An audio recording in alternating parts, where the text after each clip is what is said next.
think we've slowed down now. So, okay, let's get started. Thank you very much for joining us this morning, and welcome to the Net Zero Go's presentation on decarbonising your own estate, best practice for local authorities sharing session today. We've got a team of our people in the background helping out here, so just sort of give a shout out to Tabitha for helping us today. You'll see Kat in a moment, who's been doing some research for us, but just to let you know, it's not just me on the screen this morning. So Tabitha's going to drive the slides for us. So Tabitha, could you just go to the next slide for me, please? So a bit of housekeeping. We do want your interaction, but just to remove any distraction from the session, if you could remove your cameras and turn your mics off, that means everybody can hear and also see the screen. We are recording the session, so just to let you know that, and we will also be sharing the video and the slides after the session, so just to let you know. So please add comments, questions, etc. into the chat box. Please, as I say, keep your mics off, keep your cameras off for now. We've got an interactive session at the end. We may bring some of you into that discussion, so you can turn your mics and your cameras on at that point. Next slide, please. So we've got quite a lot to cover this morning. You've got me for a few minutes just to give you a brief introduction to us and also to Net Zero Go and what this is all about. Kat's going to talk to you about the research work we've been doing around non-domestic building officer personas and how that work is then informing the products that we're presenting to you today, and what we're doing off the back of that research to address some of the needs and requirements. Matt Caville from our sites team is also going to talk to you about the public sector decarbonisation guidance that we've successfully delivered out into the market, and how that's being used and how we're building on that work going forward. Then we've got Ed Barlow, who's going to talk to you about our learning management modules. Really exciting moment for us. This is our first foray into digital learning management, and this is our first sort of step into that. So Ed's going to talk to you about that work and what's coming up from that work. Then we've got 3 really interesting case studies from 3 councils across the UK talking about their work in building decarbonisation. And then we'll bring everybody back together into a session, a roundtable session, to ask questions, to answer questions, etc., and provide any clarifications that you might have. We'll be picking up your questions in the chat. So please, as I say, please, as we go through, please drop those in. Next slide, please. So what's the session about today, and what's just go back one, sorry, Tab. What's the session about today, and what have we been doing? So we're focusing on a set of personas within local authorities. So at the moment we've been looking at non-domestic building officers. Next quarter we're looking at domestic building officers, and as we go through the quarters, we'll be focusing on particular roles and needs and requirements within UK local authorities, with a purpose to identify needs, requirements of the platform, but also in terms of the content, support, etc., that we can provide, and then tying that all together into a set of checklists, guides, links into important information, as well as hopefully more learning management modules. The learning management modules are focused initially at the foundational level, and we're trying to take those into the intermediary level. So there's a bit of a mixture in the work that we've done on the public sector decarb one, but hopefully that will help you and your teams get up to speed really quickly in terms of understanding what's needed and what's required. So it's a really interesting session for us today, and we're really excited about presenting this to you. So without further ado, that's me for 4 or 5 minutes. I'd like to introduce our first speaker. So this is Kat, who's been doing the research on our user persona work. And before I do that, Kat's quite rightly put the first poll up for you to respond to. So if you could just click yes or no into that poll and then submit, and then Kat will pick up on a session. Thanks, Gordon. Thank you so much. As you can see on your screen, I'm already running the first poll. my job is to ask questions. I'm product research manager for Net Zero Go, and today I will be running in the background few polls. So please give them a few seconds and pay attention to them as well. We are collecting insights and your feedback as we go, and it's very important for us to better understand your expectations about this webinar as well. So how user insights are shaping Net Zero Go. Next slide, please, Tabitha. In the product research, to help us create better products and design better solutions for our users, we use personas that are very much user research informed. So we look at the data, we look at quantitative and we look at qualitative data, and we create personas that would represent our users' needs and behaviors. And this is how we created Helen.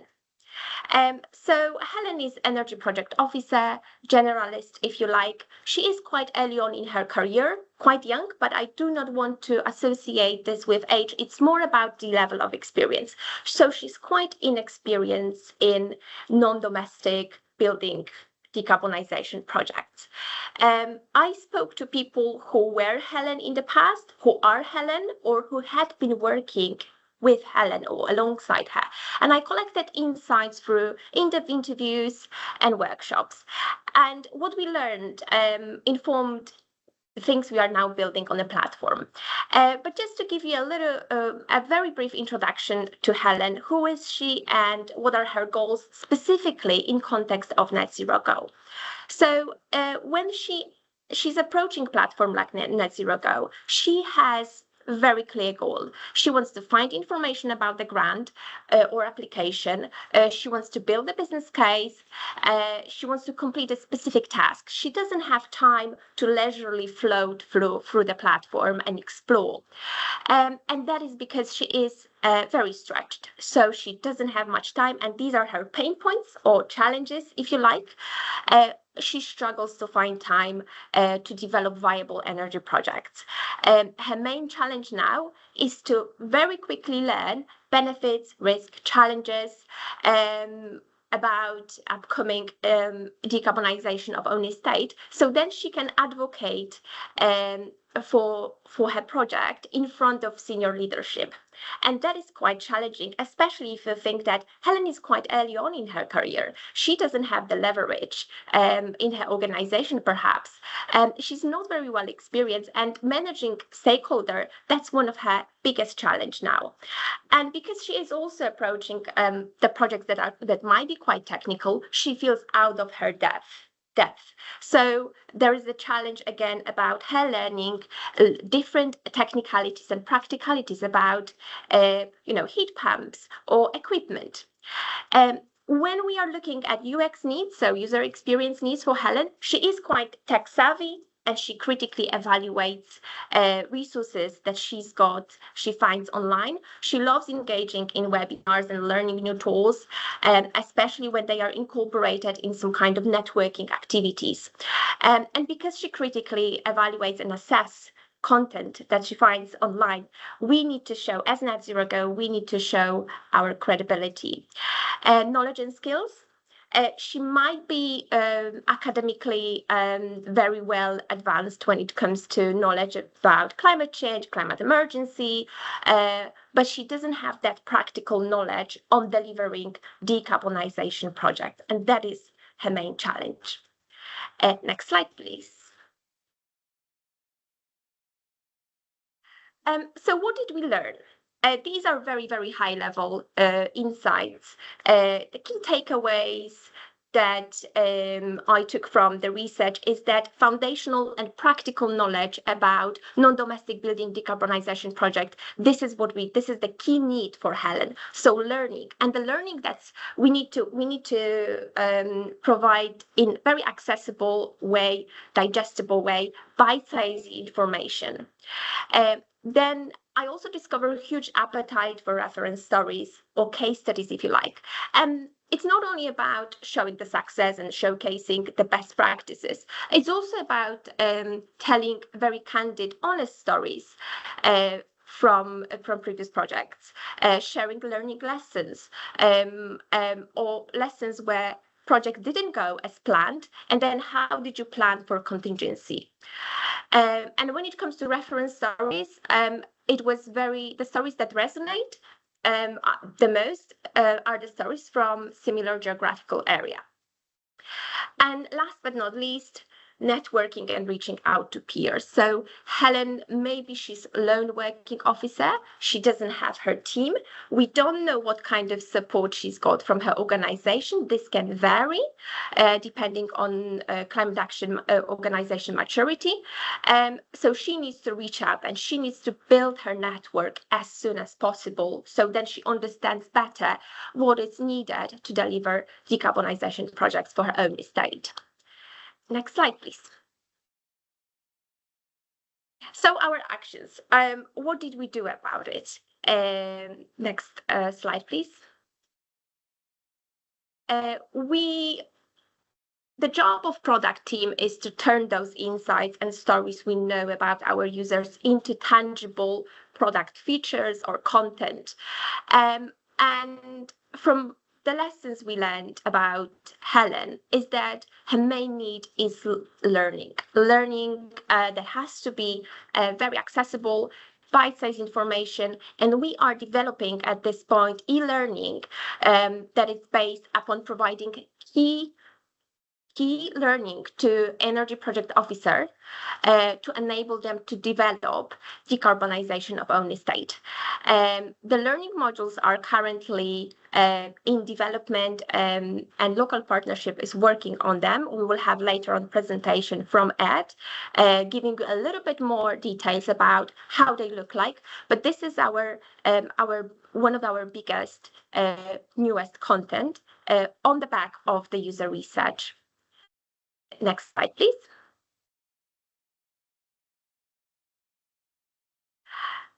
Another thing that we learned from Helen's perspective is that huge appetite for reference stories calls for growing our case study library.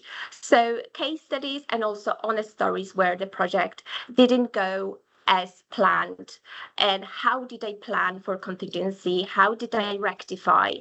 More reference stories on net zero go will be coming, and we are also working on some functional features on how to accelerate case studies submission. Next slide, please. So what are the next steps, and what does it mean for our users, for our audience? What does it mean for you? Next slide.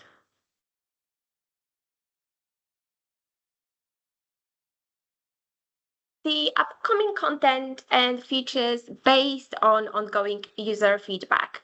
First and foremost, learning modules. So very bite-sized, accessible, easily digestible, e-learning modules on non-domestic building decarbonisation. This is what's up and coming. It hasn't been launched yet. We are preparing the content.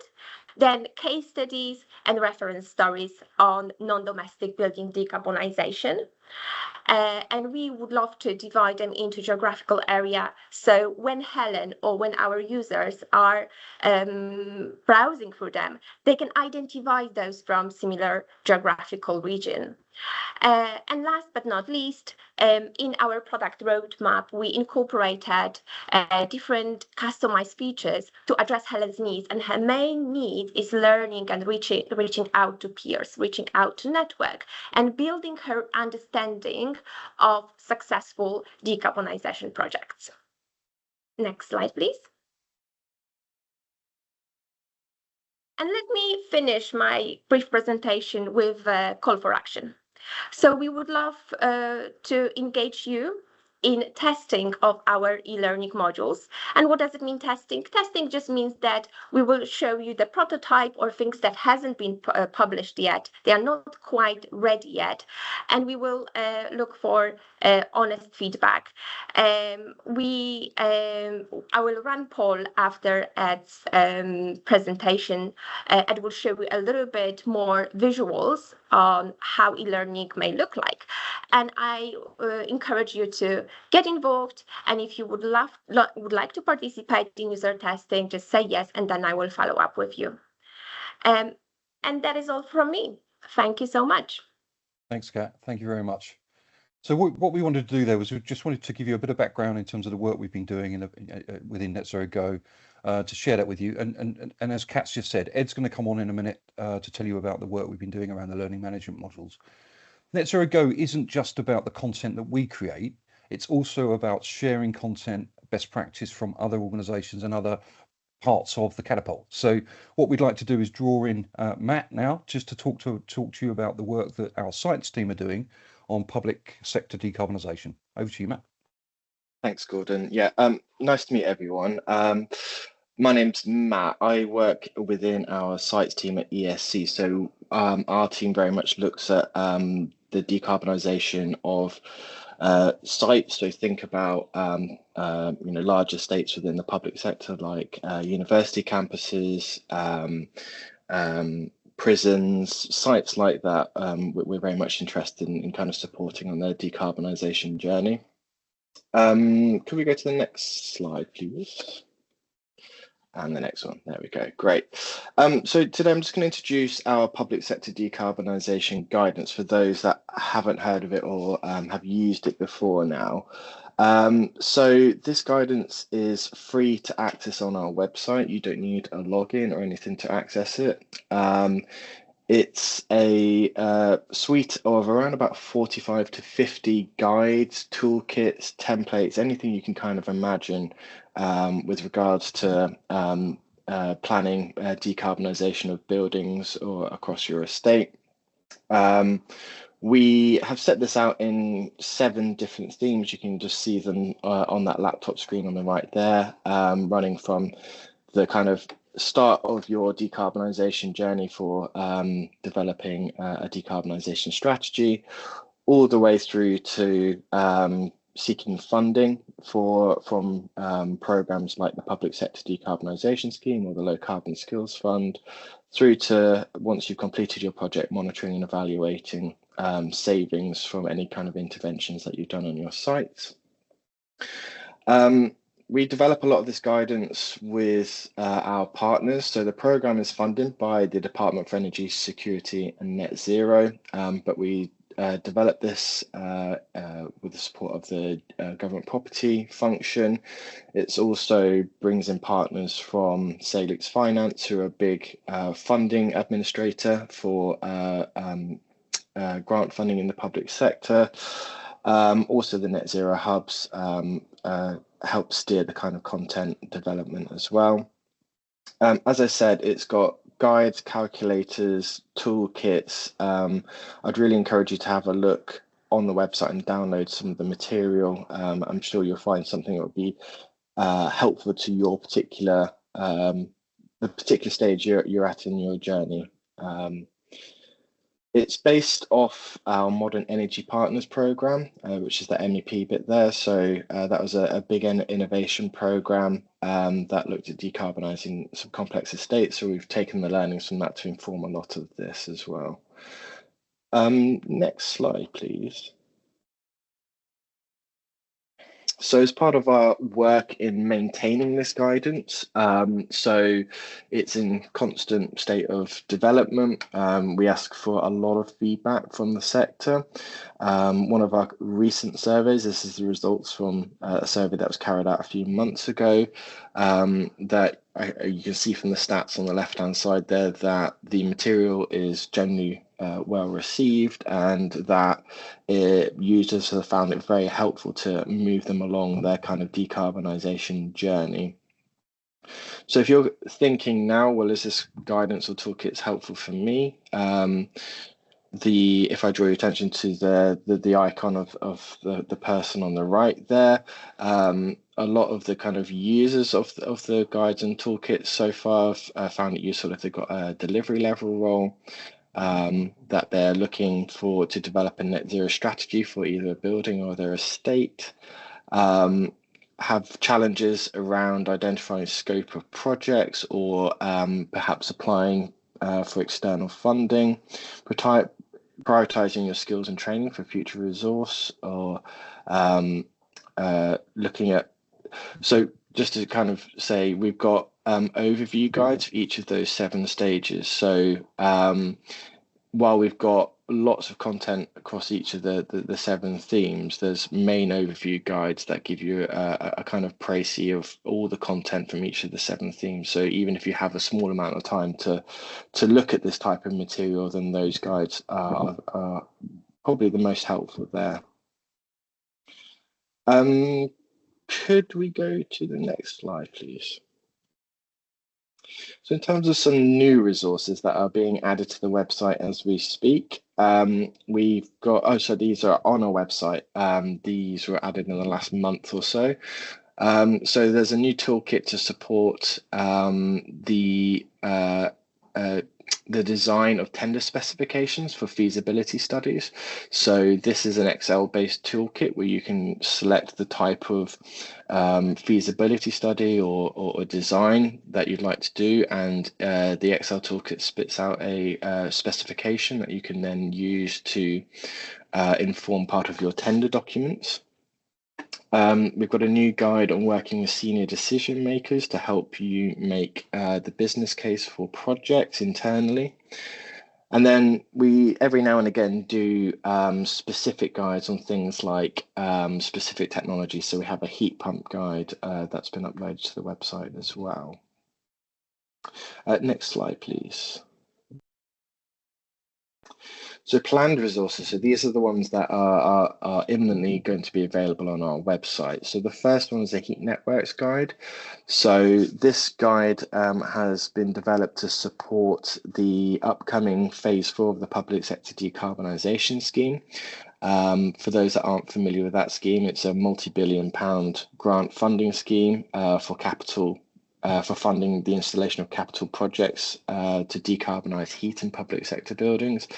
A big policy on the horizon is the impending heat network zoning regulations. So what DESNZ wanted to have for that scheme was a guide that kind of straddles the policy and the kind of very technical guides that are already out there for heat networks. So that is in the final stages of development. The schools guide will be available in the next few weeks. This guide is targeted at schools who are perhaps the hardest sector for us to engage with in terms of the fact that usually it falls down to teachers or school governors to drive the kind of sustainability focus within schools. We've actually written this with support of local partnerships and Ashton as well.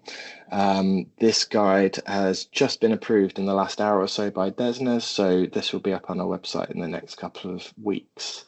Finally, we are looking at detailed designs. So a lot of feedback from our net zero hubs is, how do you make that kind of transition from a feasibility study to the construction or the installation of a capital measure? And that detailed design is that kind of linchpin in the middle there. So what to kind of expect from those types of studies. Next slide, please. This is my final slide. We're always really open to getting feedback on the guides and toolkits. That could be from, whether content you think it needs updating, but perhaps mostly if you spot a gap where you're commonly coming up against particular challenges, perhaps you're working with schools, for example, and you spotted a gap where there might need to be a bit of guidance or a toolkit, whatever it might be, then we're always more than happy to get that feedback, and we can take that up to DESNZ and kind of make the case for generating that new content there. We do a lot of engagement across the supply chain, so Net Zero Hub, Salix, and we also have an industry advisory group where we have about 30 private sector consultancies that advise on all this guidance as well. So we get a good mix across the whole of the sector. So if you do have any questions, I'm more than happy for you to drop me a direct message, or there's an email on the left-hand side there that you can use as well. I think that's all my slides there, Tabitha. So if you've got any questions, just please drop them in the chat and I'll answer them as we go. Thanks, Matt. Thank you very much. So on to how we're going to present this to you and make this easy to access and to bring you up to speed really quickly. This work that local partnerships have been doing for us has been cognizant of the public sector decarbonisation guidance, the SALIX work, the net zero hubs work, and the low carbon skills fund work. So we're trying to draw this together into a nice, easy to use, easy to access set of learning modules. So over to Ed. Thanks, Gordon. Yeah, morning, everybody. As I said, I'm Ed Barlow, local partnership. So moving quickly through to the next slide, please. Worth introducing us. Not everybody knows who we are. So we are a sort of consultancy style operation, but what makes us perhaps a bit unusual is we're owned by the public sector. So the Local Government Association, Treasury and Welsh Government are our owners. If your council is a member of the LGA, you're essentially one of our owners. So just moving on then quite briefly, I know you want to hear the content, not about who we are, but next slide, please. What do we do? Well, we do lots of stuff across various areas. In terms of climate, it's still it's the full gamut, really. So everything from planning actions of how to get to net zero, reporting emissions, procurement, pathways to net zero, including moving into delivery, so infrastructure issues, both domestic and corporate retrofit, but also adaptation, which I feel has probably got a bigger role to play in for councils in the future. It's the one that you can't avoid. But not to dwell on that because you want to know what we're talking about. So I'll just move on very quickly. Who are we? This is the mugs gallery, if you like, of some of the climate team here. Really interesting bunch, quite a lot of different backgrounds. I come from the public sector myself. I worked at Bucks Council as the climate and environment leads, but we've got renewable developers, commercial renewable developers in there, people from a finance and accounting background. And I'll pick on him because he's joined recently. John Rushtonbury used to be he's come from the Southwest Net Zero Hub. So really broad range of experience that we bring to bear on topics like this. So if we move on again, we've been working with Systems Catapult, Energy Systems Catapult for a while now, and so bringing the experience and sort of diversity of view that we've got there really helps inform some of the guides that we work on. I won't read these to you, but lots of good stuff around developing business cases and templates there to build on. Good practice guidance for renewable energy. So if you want to build a renewable scheme yourself or go and buy one off somebody else, some good practice guidance in there. And as Matt mentioned, we've been working on the schools guide as well. So that's enough about us. Moving on to the next slide, please, as to why we're involved here. So, I mean, building on our experience, we're aware there's a lot of different challenges that are involved in doing this, and it was quite interesting to see the poll there that for a large amount of people, they may not have delivered one of these before. And the guidance that the Energy Systems Catapult's working on is absolutely critical here. But I think there's a recognition that by itself, that can sometimes be a bit tricky. From my experience, working with clients, it's quite rare that you come in and there's a blank sheet of paper, and you would start at the beginning of a linear process and everything would go smoothly. Step one, step two, step three, and actually it's the learning through experience that can make that a bit difficult. So the e-learning, I suppose, is aiming to bridge that gap. So using the experience of the whole Net Zero Go team to fast track the lessons that you would have learned had you gone through it a couple of times already. And that will make accessing the guidance, understanding, where to use it, how to pull it in, what it means, all the more effective. The other bit, I suppose, so Kat mentioned that this is aimed at the kind of Helen persona, someone who maybe relatively new, doesn't have an awful lot of experience, and we're ensuring that is covered. I think having started to write a lot of this, I think even for the kind of intermediate, somebody who maybe has delivered one or two small projects, I think there's still some good stuff in here that others will benefit from. So even if you feel you've got some experience, don't disregard this out of hand. I think there'll be some good stuff in there for you as well. And I think the other element that I suppose to flag we've been sort of cognizant of here is that the public sector, councils in particular, get lumped as a single whole. But I'm very aware there's a huge range in there, everything from perhaps a small district where there's the one energy or sustainability or climate officer and 4 or 6 buildings, through to large unitary or counties who might have 400 or 500 buildings, a team around this. They're very same regulations, same expectations from the public, but the requirements of you can vary quite considerably. So in the guidance, we kind of tease out some of these differences where things might apply to smaller states or larger states, how you might approach different processes within that. So but for what feels like a very narrow topic, I think there's actually an awful lot of breadth to cover in here. I'm very aware of designing it to be most helpful. So if we move to the next slide, I can actually show you what are we actually talking about here. Well, the process goes from a sort of very basic introduction all the way up to the sort of funding and financing of a project. So at this stage, this doesn't take you into the delivery or the final procurement, commissioning, or the sort of measurement and verification of a project. But what I do, we have a pretty comprehensive introduction here. So lots of the terms that you might come across, what decarbonisation means in practice. If you've delivered one of these, what have you actually done? Is it heat pumps? Yes. Is it lighting? Yes, quite probably. Is there some optimization of systems? There could well be. So in quite clear, understandable English, what it actually means in practice. What are you going to find yourself dealing with? Planning a project and data collection are quite a kind of you can go both ways with this. Some of it's not entirely linear, but if you are coming in from a blank sheet of paper point of view, who are you going to have to talk to? What stakeholders are you going to need to engage with? When you start planning individual projects, you're going to be on the end of lots of different options for desk-based studies, site surveys, energy audit, decarb survey. But what do these mean in practice? What's the difference between these, and what do you need to be aware of that might be in or out of scope when commissioning these? There's nothing worse than thinking you think you're buying apples and then the survey comes back and you've got a bag of pears. So this will help you avoid some of those pitfalls. Data collection. I think when we were developing this, we were surprised how much detail there is in here. Taking it right back to basics of finding the energy data. Where do you go? What's on your energy invoice?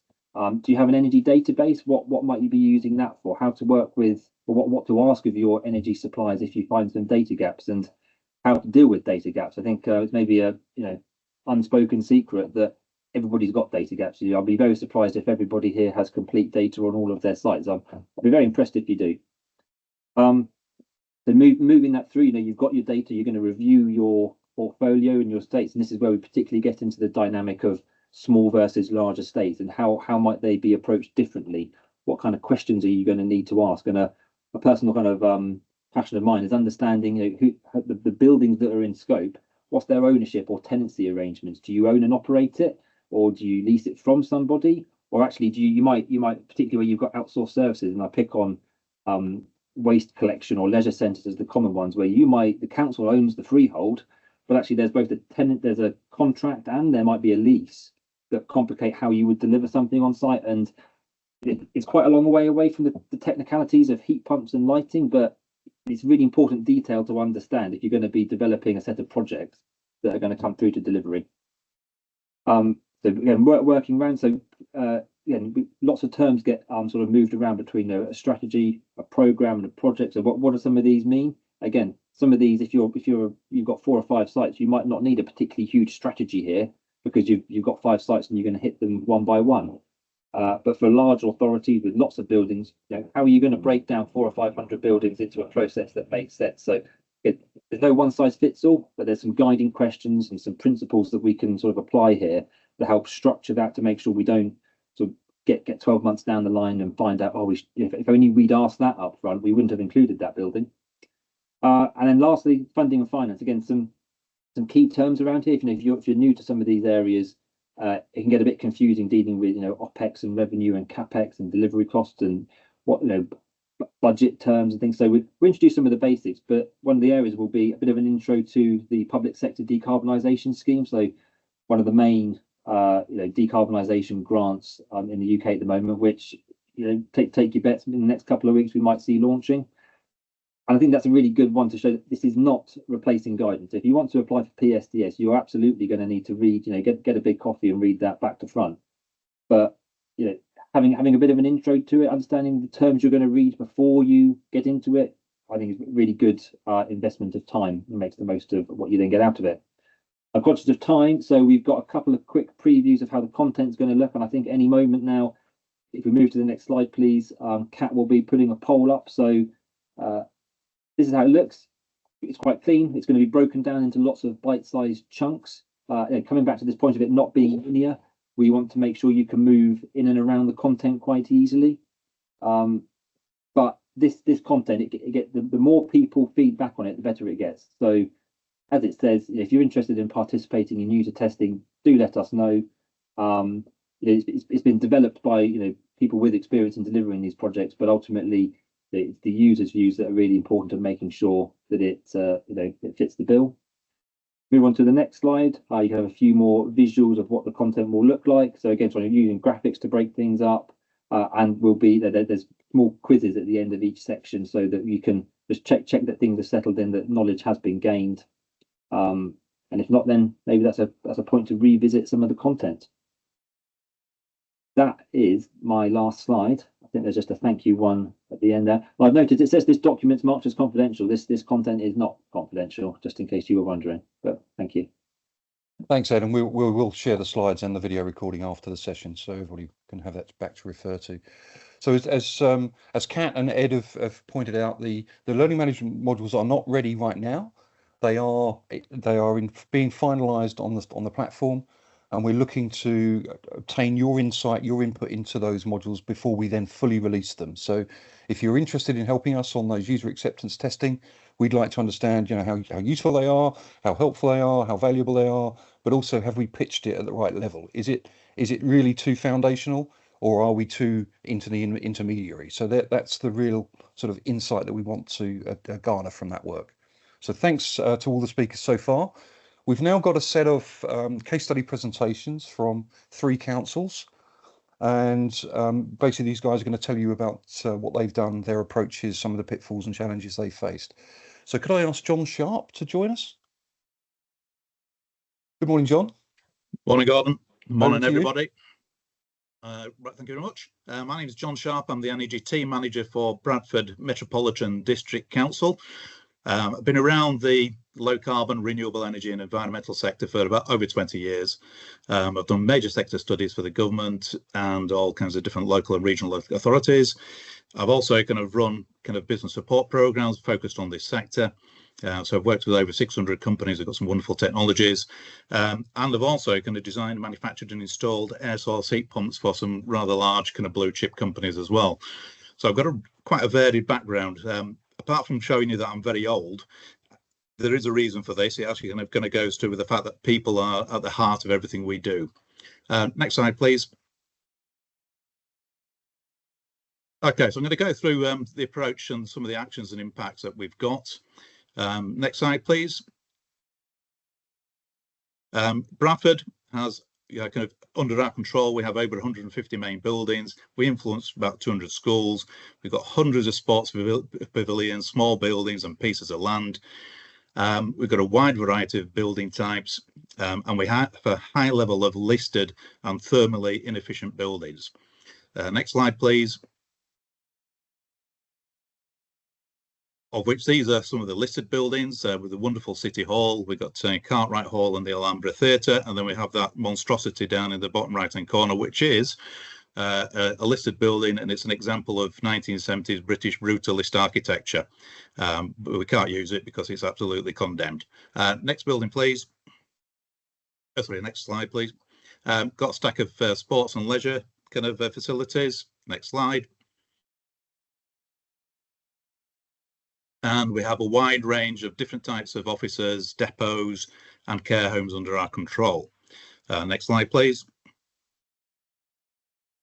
So just to give a little bit of an idea of the structure, I've spoken with a lot of local authorities, and we all seem to have completely different structures about how the teams are organised.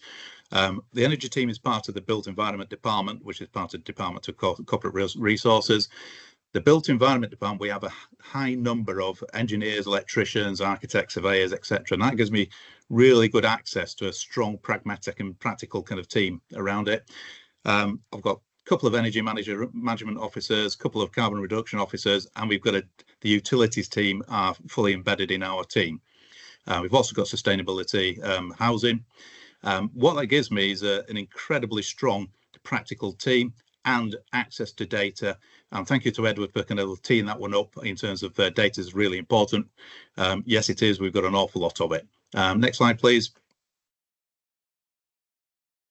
So these are kind of activities we do. The key one that's relevant to this one is energy management and carbon reduction. We also have obviously renewable energy projects that we have to do, and electric vehicles and electric vehicle charge points are also part of our activities at this moment in time. Next slide, please. So the key approach that we have here and the main principles that we actually drive everything through our kind of operations is the lowest carbon kilowatt hour is the one you never use. The cheapest kilowatt hour is the one you don't use. And that kind of feeds into everything we do. So basically, energy efficiency, reduction of actual kind of our use of energy is absolutely critical at the moment. That's what drives us. Next slide, please.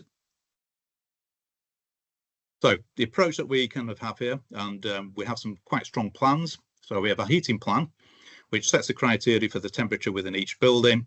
That's signed off by council executive.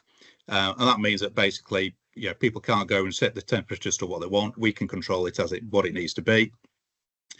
We have a sustainable design guide, and all new projects must adhere to that. And also any retrofit projects must use it as well. That's quite a strong tool. What's quite different to what it seems to be in a lot of other councils, we actually have a small projects budget of over £500,000 per year. And that enables us to actually kind of bring in new technologies, try things, and kind of get a lot of smaller kind of projects off the ground, so we can go into multiple buildings rather than just kind of one or two big projects. People, this is a kind of as I said kind of earlier, that was my background. It influences everything we do. So we've got a very strong practical team. We also kind of have some very good data people in the utility side of it. We utilize their capabilities, we utilize their experience and expertise. These guys know our buildings better than anybody else. So we don't need to bring consultants in to actually tell us what we need to do in the buildings. We're quite clear what we need to be done. And these guys we can work very closely with. The end users, there's no point doing all this decarbonisation stuff if your staff absolutely hate you. And I do like to walk around our buildings sometimes without having things thrown at me. So you have to listen and you have to act on the issues that they come up with. That normally shows that there's a problem either the lighting or the heating systems, and we can educate and inform them as we're going around. So we actually kind of work closely with the end users. Psychology of heating. Now I've been around the kind of the heating and cooling kind of field for quite a while, and it never ceases to amaze me the kind of different things that you come across. Just one example of the psychology of heating is we used to put the kind of buildings on 4 hours before the heating on 4 hours before the buildings were due to be kind of entered by the staff. But it was up at temperature that everybody was normally quite happy with, but the radiators weren't on because you got up to temperature. So we got a lot of complaints that the heating wasn't working. So what we did, we basically said, okay, well, we're going to kind of knock down the kind of startup time to an hour and a half. And then the radiators will be on when they come in, but the temperature will be lower than what it normally is. All the problems and all the kind of complaints we had went away straight away. It saved us 2.5 hours on our kind of gas heating for some of the major buildings. Major percentage kind of drop in terms of our energy usage there. Next slide, please. As Edward said, data, absolutely critical. We have monthly updates, gas and elec. We've got individual buildings when we kind of monitor those all the time, so we can see if there's any issues there. It's really good for measuring the impacts of any changes that we put in place. And that is a kind of an absolute critical thing. There's no point kind of putting things in there if you can't show to people that actually it's worked. You're not going to get any further money later on. Building energy management systems, it's actually nearly 100 of our main buildings are fully controlled through the building energy management systems. That gives an incredible amount of flexibility to optimize heating and lighting in there. We can see when somebody puts a 3 kilowatt kind of electric heater on in City Hall, it's normally our strategic directors, and so we can ring them up and tell them, please don't do so.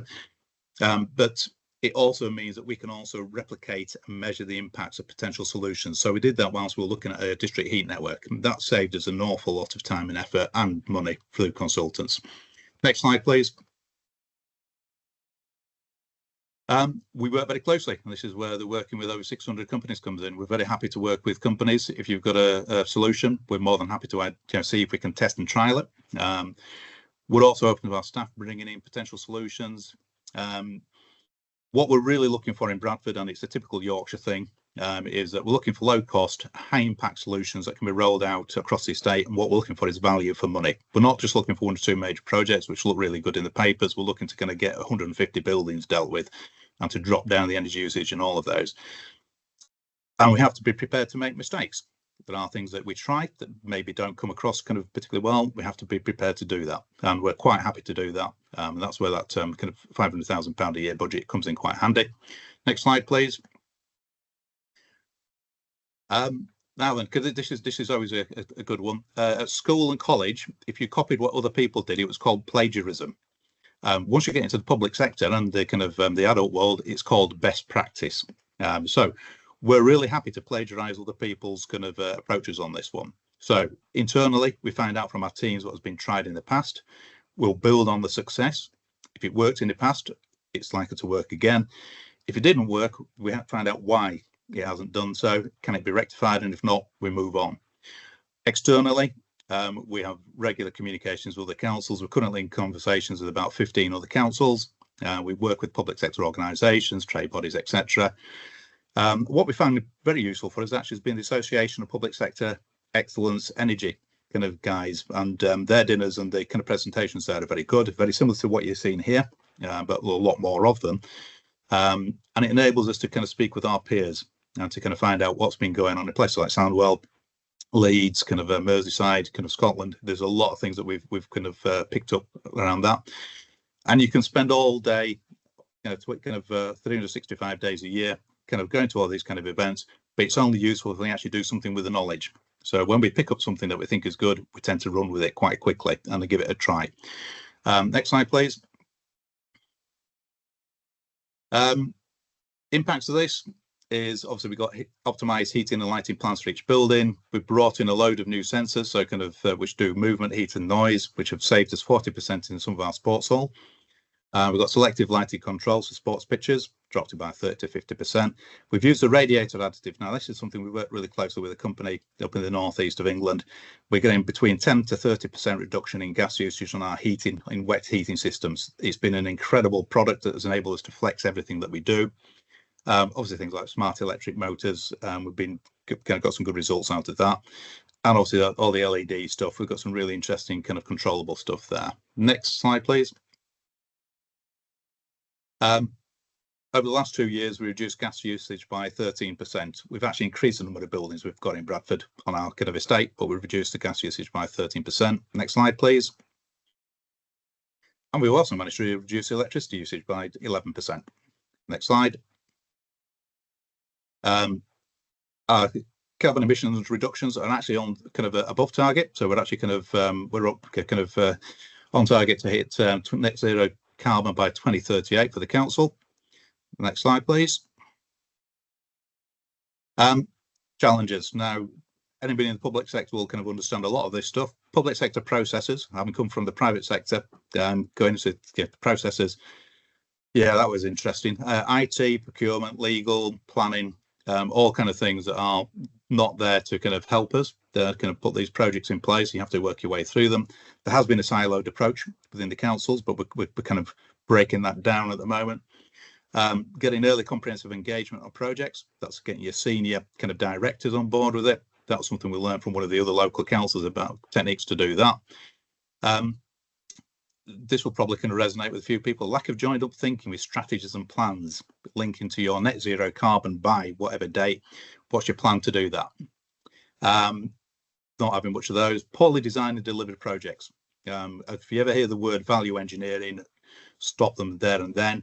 It will cost you far more money in the long run in terms of revenues that you have to do and to rectify it, and then also you get the complaints you get from your users.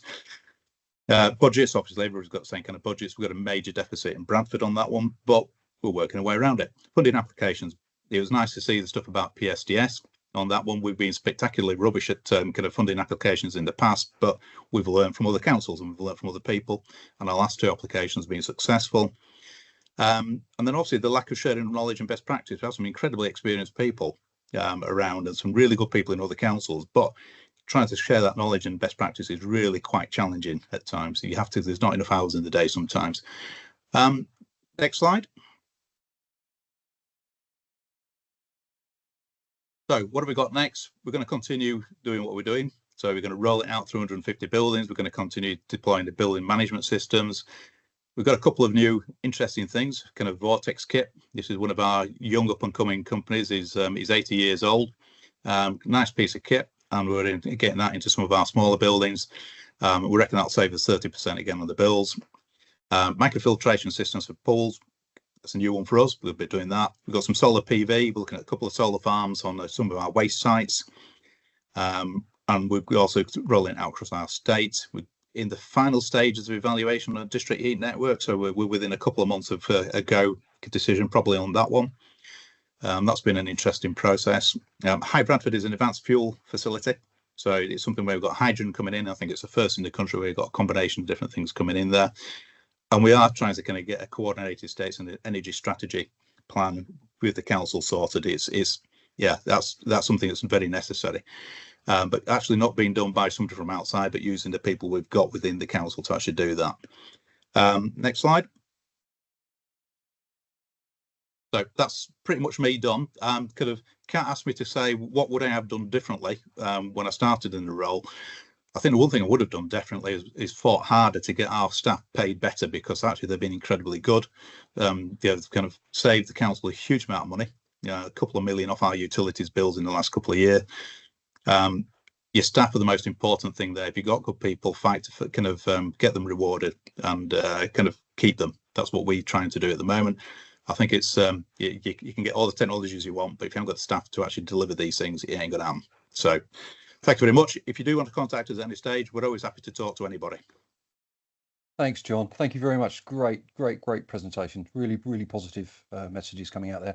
Lots of questions from me on that, but we've got a roundtable coming up, so I might bring those in. But if those on the audience have got questions, please drop them into the chat, and John will answer some of those while we move on to the next presentation.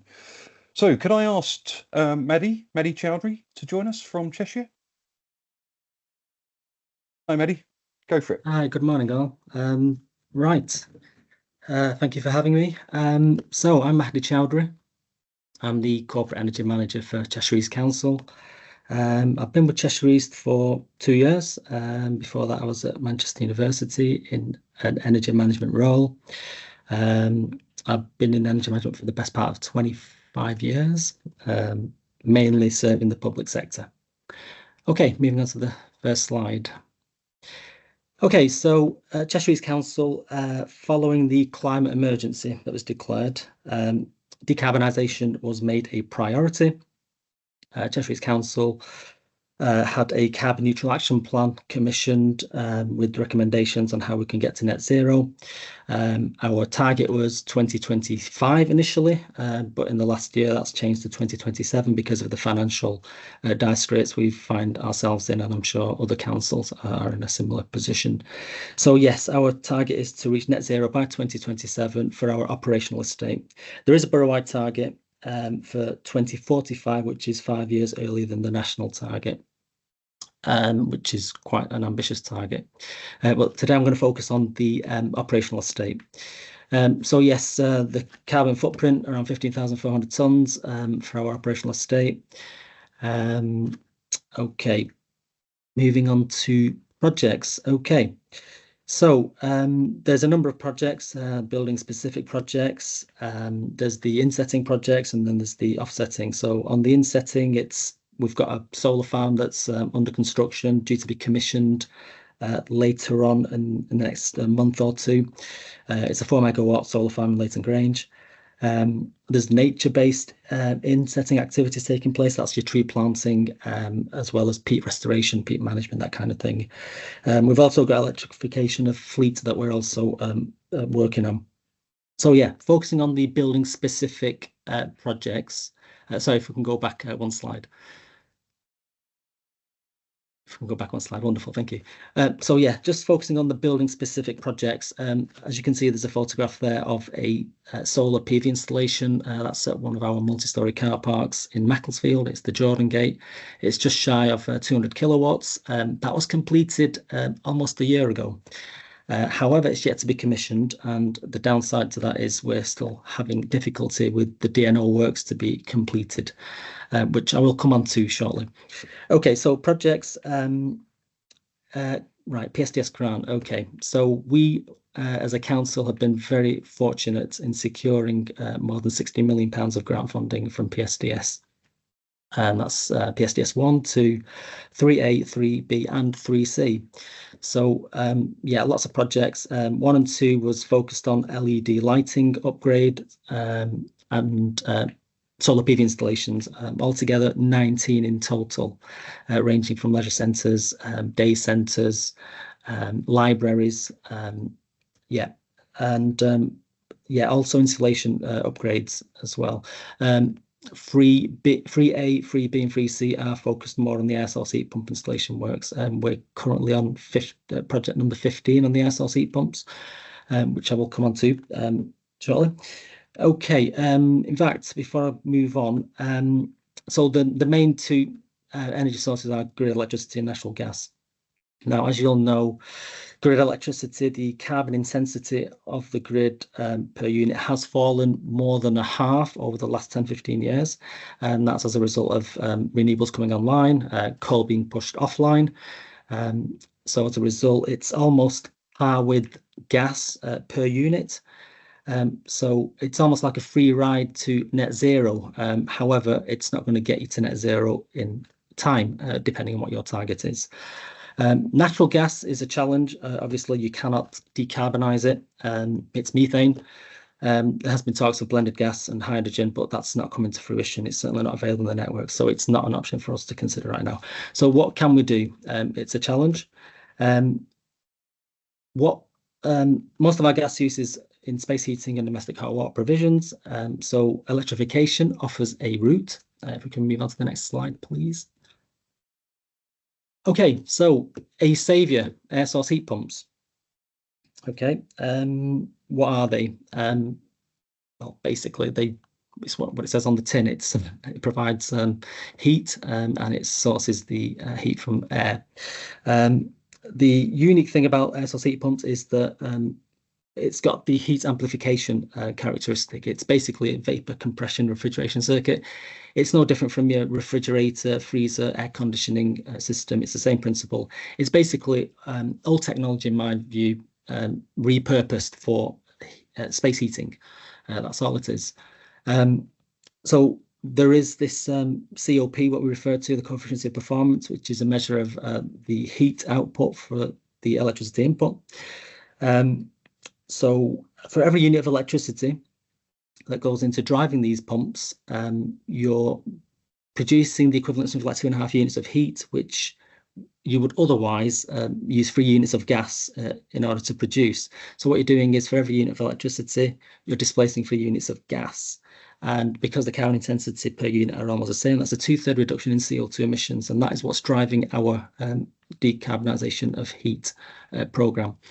The downside to that is the cost, operational cost increase, because our electricity price is 3 to 4 times more than gas per unit. We're seeing a net increase in the spend. Now, it can be cost neutral. That's if it's 3 times more you get than your gas. And it could be even better, but I don't think the price dynamics will change somewhat. So there will be a net increase in the energy spend, depending on the coefficient of performance, which I'll come on to shortly at the end. Okay, so you've got your air source heat pump, but that is just one element of it. You've got to get lots of other elements right. For example, the building fabric. So if you've got a heavyweight building, leaky building, you've got to get that right first and foremost. At Delamere House, which is our flagship office building in Crewe, we've replaced the glazing with double glazing. It's an 8-storey building. And we've also replaced all our emitters. Because of the nature of the air source heat pumps and the fact that it provides low temperature temperatures, we're talking 50 to 55 degrees maximum, as opposed to 70, 80 degrees that you'd get from a boiler. You need to compensate for that. So we had to increase the emitter area. So it will work. You've got to get obviously the fabric right and the emitters upgraded. The biggest challenge for us has always been the supply capacity, having that available. I think that is the first and foremost thing that you would need to check if you're going down the air source heat pump route. Do you have the supply capacity? Now, you may have downgraded it, in which case you will need to uplift it to the required output that you need for these pumps to run. It may even involve a supply upgrade, because when you relinquish the capacity that the DNO must have given it to others in the area, and hence they don't have the capacity, in which case the primary substation might need to be upgraded, so the cost can be astronomical. So it's just something to be wary of. Moving on to the next slide, please. Okay, this checklist I've just put together is basically as a product of the learning that we've had to date. First and foremost, you've got to have a feasibility study done. We were fortunate enough to have the HDPs, which are the heat decarbonisation plans, and the detailed designs, and they were funded by the Low Carbon Skills Fund. So if you've got access to that, make use of that. You've got to have the design spot on, as well as the control strategy. For our leisure sites, for example, we're introducing an air source heat pump, but we've also got modular piles, we've got a CHP. How is it going to work? At the end, what we're trying to do is maximise our CO2 savings whilst ensuring the comfort conditions are met, the temperature, the relative humidity in the pools, and but at the same time minimise cost. Now that's some conundrum to deal with. So the design and the control strategy has to be spot on. It's going to be a legacy item for local authorities to move on with, so it's got to be right from day one. Planning permission will be required. In some cases, if it's small, it's permitted development, but planning you'd have to go through. If it's a listed building, you'd have to get the listed building consent. We had to do that with our country parks and theatres, which we get anyway. It's not been a problem. There's always some issues, but nothing that can't be resolved. If you're going down the air source heat pump route, electric supply is the big one. The challenges we've had is we have a delivery partner. In good faith, we have one who are the contractor, who appoints subcontractors, who may appoint a consultant, who will appoint an ICP, which is an independent connections provider, who will then liaise with the DNO. So between the client and the DNO, you've got a number of parties. So you might not get the information back, reliable information. So ideally, you want to engage with the DNO directly, but at the same time, we may not have the resources to do that, and you want to give all that work to a contractor to run with. The DNO, once upon a time, you do the full works and fantastic. However, nowadays I'm finding that the DNO are pushing quite a lot of work onto the customer, the client, and that's the civil works. That's like, for example, laying the concrete plinth for the transformer to sit on, and some digging work and so forth. So you've just got to be very mindful that the full works does not necessarily mean that's it. You will inevitably have to appoint a contractor to oversee all those little elements. Performance monitoring. That's where you've got to introduce sub-metering of your asset. For example, with the SLC heat pump, you've got to meter the electricity usage, the heat output. You've got to know exactly what the seasonal coefficient of performance is. There's a habit that designers sometimes overstate those figures. You'd expect something like 2.5 to 2.7 for the COP. Sometimes they will say 3 or 3.5. I mean, it's not realistic. If your business case is based on something like 3.5, it's not realistic at all. So there is a saying that you can't manage if you can't measure. So it's critical that you've got your sub-metering in there, your building management system as well. It's got to be hosted on that, ideally remotely, so you can see what the faults are, if any. Now, it's an asset. Like solar PV installations, they are assets. They can be liabilities if they're not properly managed and maintained. There is a maintenance cost implication with air source heat pumps. They cost more than boilers to service and also to maintain if there's faults. So it's just something that you have to be mindful of. Now, although the capital expenditure is taken care of through the grant funding, the operational cost is something that you're going to have to deal with going forward. In that the revenue spend will go up, and with cash-strapped councils, that's going to be a huge challenge. So it's important that what we do it's the right thing. We've got to make sure it's spot on, and it's an asset and not a liability. I don't think I've got anything more. Oh, just one thing on the delivery partners, just making sure that they're competent and they've got the credentials and experience to deliver projects like these. Delays and disruptions are inevitable. Certainly with the DNO, the cost, for example, you could put £20,000 contingency, make sure you get a firm quote. Budget quotes are nothing to go by. And the costs can go up even during the delivery because they can encounter problems like we have, for example, like cables running through tree roots, then we have to engage with the tree team, leveling walls, the engagement with the contractors on the LV side. And so it could take 6 months. So timescales, you've got to be realistic. You never know when the project's going to finish. And as you can see with the first slide that I had of the multi-storey car park, that's 2 of our installations where we're still waiting for the DNO works to be completed out. Sometimes highways will reject the work permit, road closures. They can't afford to close a road for 3 weeks, for example, which is what might be needed. So yeah, I would say the DNO element is probably the biggest one that you need to be mindful of. Thank you very much. Mahdi, thank you very much for that insight into Cheshire East. And then last but not least, I'd like to invite Simon onto the call. So he's going to talk about Liverpool City Council's work in this area. Thanks very much. Pleasure to meet you all. Can you hear me okay? We got you, Simon. Thank you. Brilliant. Excellent. Great. Thank you. I'll try and be quick to make up a bit of time. Just a quick whistle-stop tour through what we're doing at Liverpool City Council and Liverpool as a city. Very good to catch Edward and John and Mahdi's presentations, because it's good that we're all working in the same direction with similar principles behind it. Similar to John, I'm quite long in the tooth. I've been doing this sort of work for many years, firstly at the Environment Agency, then at Merseyside Fire and Rescue Service, and then I had a very fortunate 7 years spent in industry with Jaguar Land Rover that helped me bring a lot of engineering principles together to make sure that this works properly as a fully integrated programme.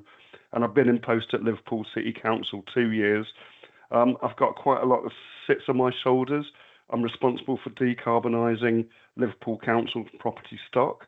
That's a baseline of about 36,000 tonne of carbon, and similar to John's at Bradford, that's a mixture of 98 council buildings ranging from all different types and typologies. We've got about 150 schools and we've got 25 service properties. So can I have the next slide, please? So it all started in 2019, before I was employed at Liverpool, where the city declared a climate emergency, signed up to UN Sustainable Development Goals, and put in place a 2030 net zero target. So that's net zero Liverpool City Council itself, and the whole city impact of 2 million tonnes of carbon a year. So I like a good challenge. Can I have the next slide, please? So data is the starting point. I'd inherited an estate with some great metering, but no one had pulled the data together. So this is where my 36,000 tonne a year carbon baseline gets calculated. It's a combination of all our direct and some of our indirect impacts. So lecky gas, water, waste, mileage, petrol and diesel. And we're trying to expand this to pick up materials impacts over the course of the next year or two. So we also break the carbon emission data down into the sources, and there's two or three main sources for us.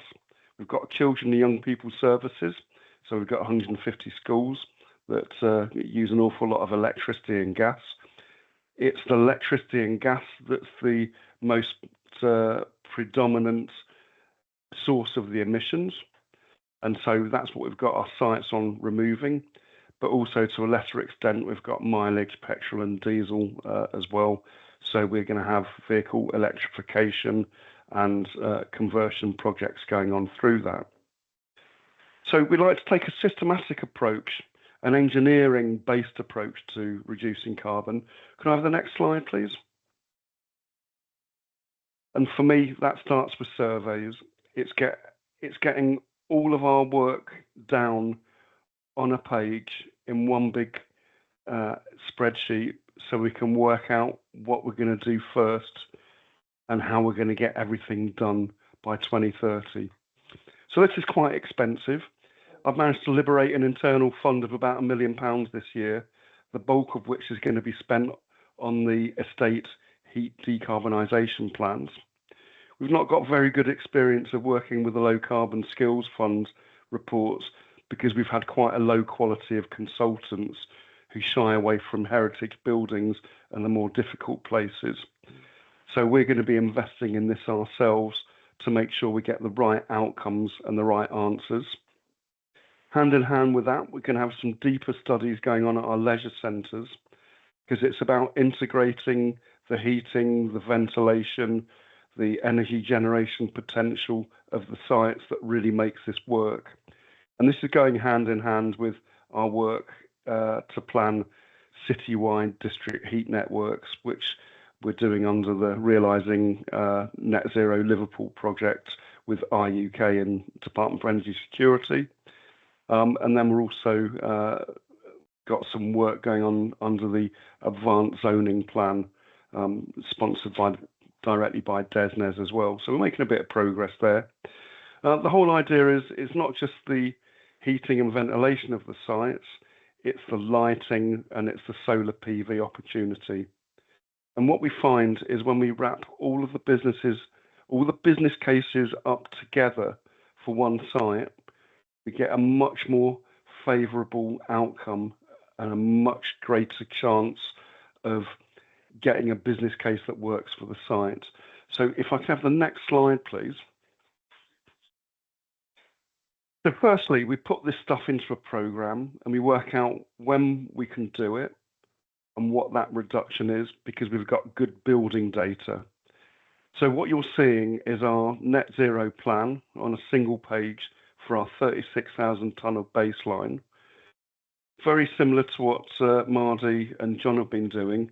It's about base load and controls and switching things off and turning things down for the first couple of years after a slow start before employing me in the latter end of 2022.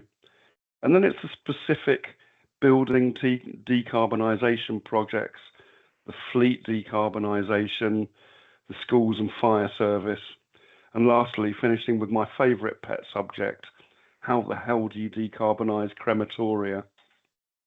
And for me, hydrogen is about the only answer that isn't completely stomach-turning. So we've got the HyNet partnership and Greenian Hydrogen developing in South Liverpool and Cheshire. So we've got our name down for that transformation towards the end of this decade. Could I have the next slide, please? So when it comes to looking at the projects and getting the business case to work, we've got quite a simple system that looks at how much each item costs and how much it saves based on how many kilowatt hours of gas or lecky or meters cubed of water and what each of those cost us per unit. So we've got some very realistic data there.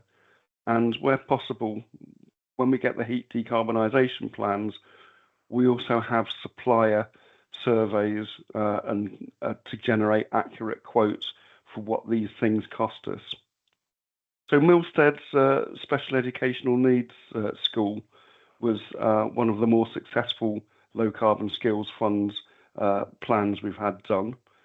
And what that shows us is that we've got a great choice of different technologies, LED lighting, loft insulation, wall insulation, air source heat pumps and solar PV.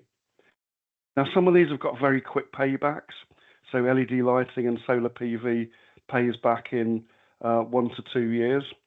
But the more expensive items like insulation and air source heat pumps can take up to 20 years plus to pay back. But what happens when we combine the entire spend and compare it with the entire savings by doing everything? It gives us an overall purchase price of just over £1 million to install all this eco bling at the school, but collectively it's going to save us about £218,000 per year in utilities. So that then gives us a very advantageous 4.9-year payback. So it's less than 5 years, and suddenly it becomes a very compelling business case. This isn't always the case when it comes to heritage buildings. So we take things further and look at the whole life costing. So the whole life costing on this particular project is the £1 million odd it costs to fit the stuff originally, plus 20 years operational costs, because we've got a predictive kilowatt hour heat demand of the heat pump and the lighting technology. And that comes to give us a whole life costing of round about £2 million for this special school to fit the stuff and operate itself for 20 years. Now we compare that with what would we be paying in energy costs if we didn't do this, but we also didn't have the capital expenditure of £1 million in there. And that comes out with quite a high figure of just over £5 million. So £5 million is the cost for Milstead for doing nothing, and for doing everything, the whole life costing is just under £2 million. So that's quite compelling figures. So can I have the next slide, please? So this really feeds in very well to the work we're doing on the Net Zero Living funded studies through Innovate UK and Department for Energy Security. That's encouraged us to think about decarbonising at city level in a different way, in a way that helps first of all identify what the barriers to net zero are, and then to start developing the solutions to what those barriers are. And by the end of the programme, September after next, we'll have the full blueprints for decarbonising the 2 million tonne of city emissions. So there's 5 main barriers that dropped out of this. Firstly, the economics and the investment barriers. Where's the money coming from? How do we get the business cases to work? So hopefully we've shown how you do that with the Milstead example. Then we've got the capacity and the skills barriers. Where are we going to get the workforce to deliver this stuff at city scale? And certainly we've calculated we need about 3,500 fitters and installers just to do the retrofitting of 207,000 buildings. We've got the end user barriers. That's a fancy term to talk about the communication challenges with linking up with 20,000 businesses, 207,000 householders, and almost 500,000 citizens in the Liverpool city area. Then we've got the grid barriers. So it was interesting to see Mahdi's example where if you don't get the grid bit right and have the partnership in place, you trip yourself up once you've installed your system. So we've got Scottish Power Energy Networks as a key partner that are working with us to reinforce the grid where we need it, but then we're working with them and giving them back the opportunity for energy storage to create grid flexibility. And the last barrier was simply planning. How do we make it easier to do the right thing? How do we make it harder for developers to do the wrong thing? And so we've got lots of working groups that's going to be pulling together guidance, deemed positions for retrofitting, exemptions, and then full planning permission required for the more complicated and high-risk buildings. And then just the last slide, please. Having a quick reflection back over what we've done. Chasing funding seems to be quite troublesome. We have about a 10 to 30% success rate, and actually it stops us doing the whole estate. It just allows us to cherry pick the lowest hanging fruit.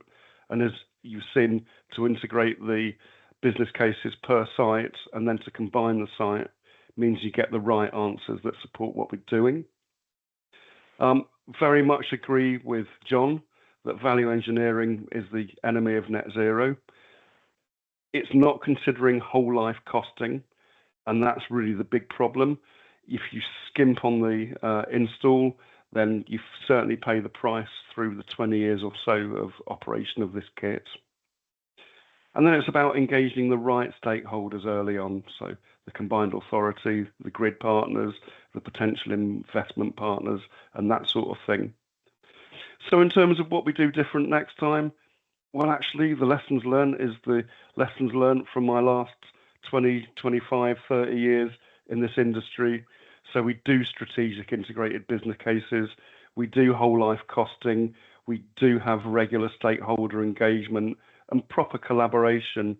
We're really interested to hear what they say. But the important step for us is ownership and governance.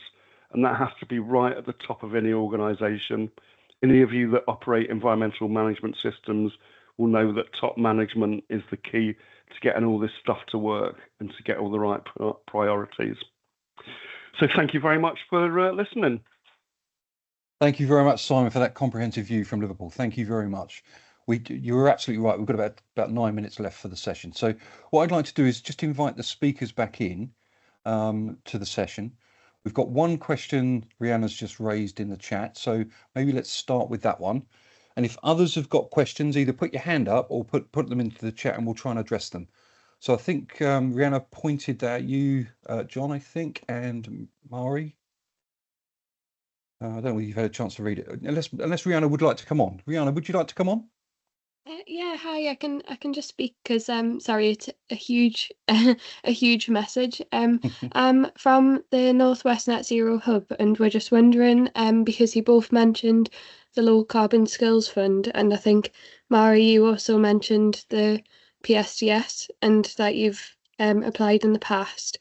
We're just looking for any feedback if this was through support from the hub itself. So I've popped my email in the chat.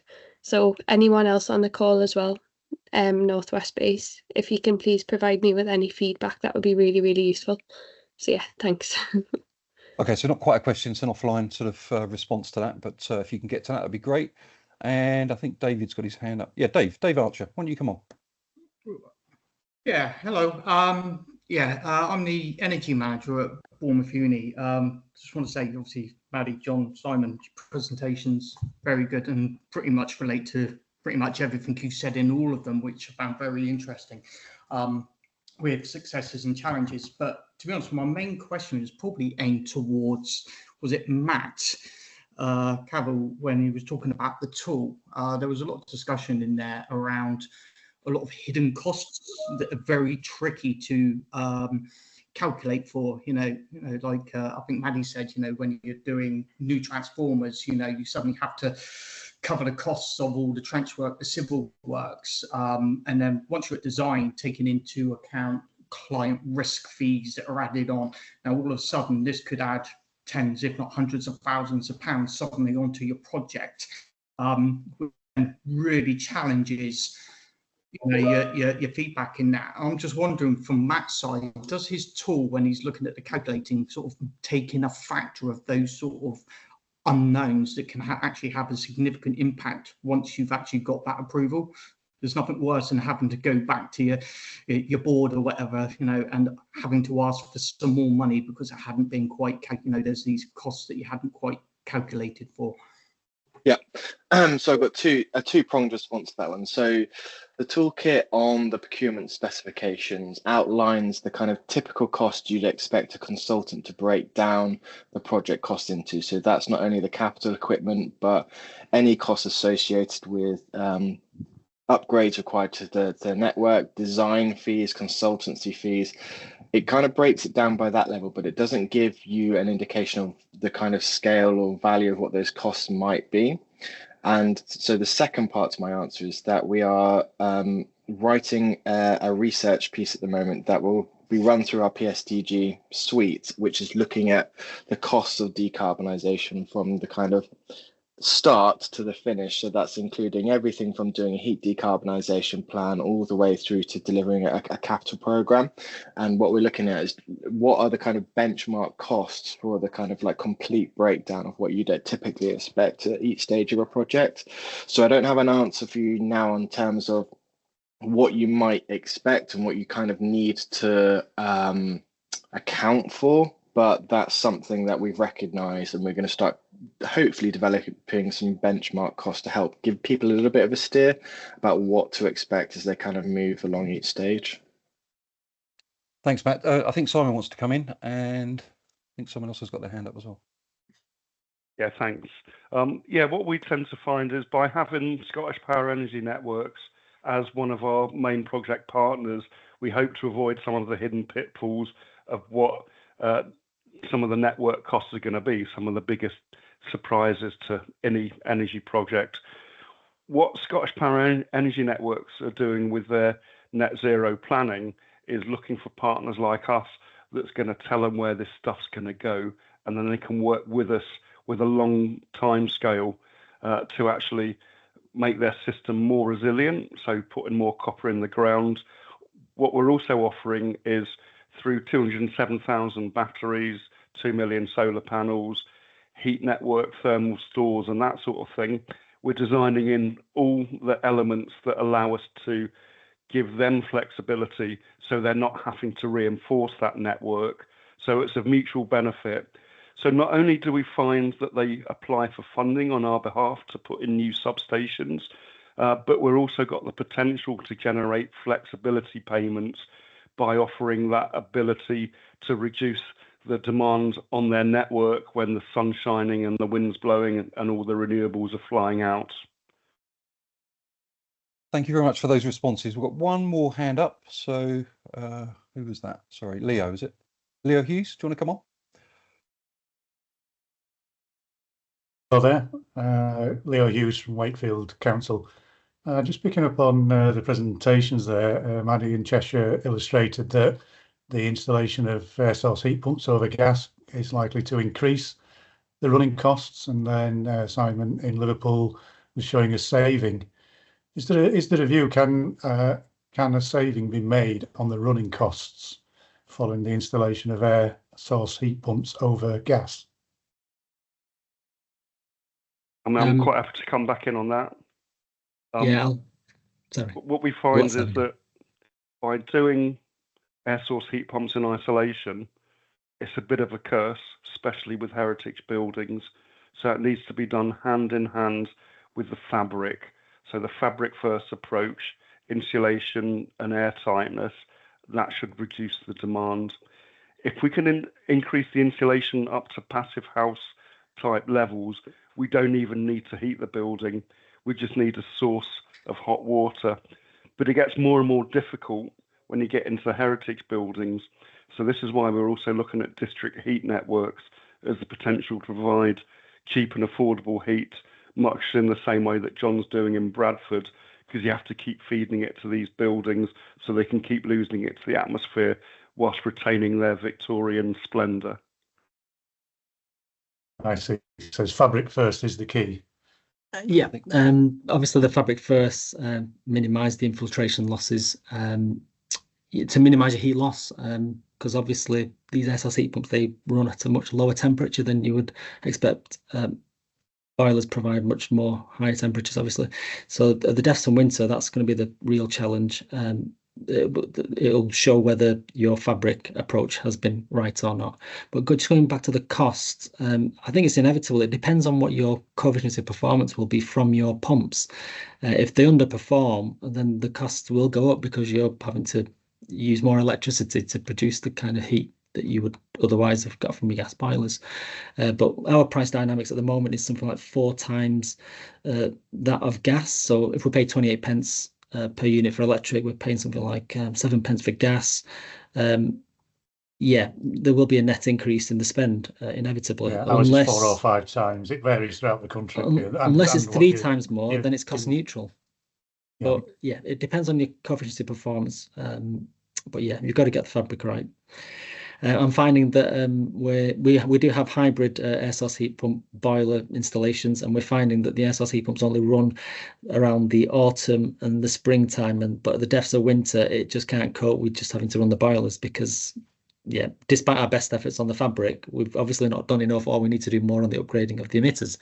So to get right is not an easy feat at all. And I think inevitably the cost will go up because of the maintenance cost of air source heat pumps. They cost a lot more than maintaining boilers. So it sounds. I think we've run out of time now. Sorry, I do apologise.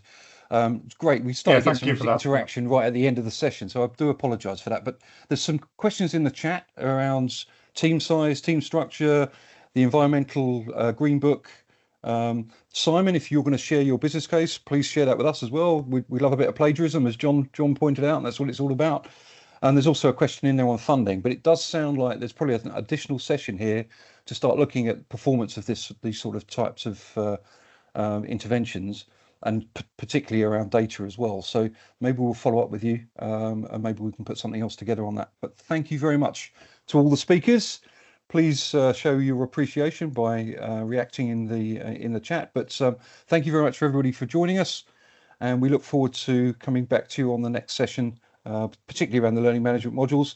Behaviour change is coming up as well, and also our domestic housing officer work. So very much looking forward to re-engaging with you in September. Thanks, everybody. Thank you, everyone. Have a good day. Take care. Bye-bye. Thank you.